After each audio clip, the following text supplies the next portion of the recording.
দূরপ্রবাসে থেকেও ভোটের অধিকার যেন হাতছাড়া না হয় এ লক্ষ্যে নির্বাচন কমিশন খুলে দিচ্ছে নতুন পথ। আসন্ন ত্রয়োদশ জাতীয় সংসদ নির্বাচনকে সামনে রেখে প্রবাসী ভোটার নিবন্ধন অ্যাপ উদ্বোধন করতে যাচ্ছে নির্বাচন কমিশন। কি কি লাগবে নিবন্ধনের জন্য, চলুন সহজভাবে জেনে নেওয়া যাক। ইসির জাতীয় পরিচয় নিবন্ধন অনুবিভাগের পরিচালক খানাবি শাহনুর খান স্বাক্ষরিত এক পরিপত্রে বলা হয়েছে, প্রবাসী বাংলাদেশিদের ভোটার নিবন্ধন ও জাতীয় পরিচয়পত্র নিবন্ধনের জন্য প্রথমেই লাগবে অনলাইনে পূরণ করা আবেদনপত্র ফর্ম 2 ক। এর সঙ্গে দিতে হবে জন্ম নিবন্ধনের অনলাইন ভেরিফাইড কপি। জমা দিতে হবে 1 কপি রঙিন পাসপোর্ট সাইজের ছবি। মেয়াদ আছে বা নেই, বাংলাদেশি পাসপোর্টের কপি চলবে। বিদেশি পাসপোর্টও গ্রহণযোগ্য।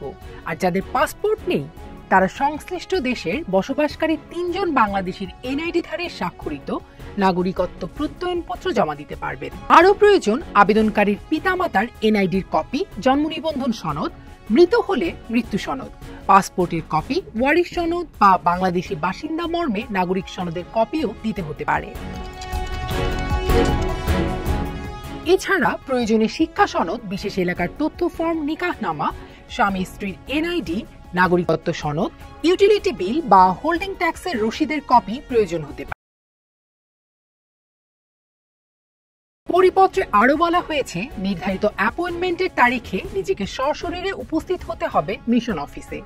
সেখানেই দলিল জমা দিতে হবে, তুলতে হবে ছবি, দিতে হবে বায়োমেট্রিক 10 আঙুলের ছাপ। যদি প্রয়োজন হয় আবেদনকারীর পক্ষে দেশে থাকা কোনো প্রতিনিধি অতিরিক্ত কাগজপত্র সংশ্লিষ্ট কর্মকর্তা বা উপজেলা নির্বাচন অফিসে জমা দিতে পারবেন। এছাড়া প্রবাসীদের জন্য নির্ধারিত ফর্ম 2 ক এ প্রদত্ত তথ্যের ভিত্তিতে সংশ্লিষ্ট ভোটার এলাকায় উপজেলা বা থানা নির্বাচন অফিসার কর্তৃক সরেজমিনে তদন্ত প্রতিবেদন প্রস্তুত করা হবে, যা নিবন্ধনের জন্য বাধ্যতামূলক।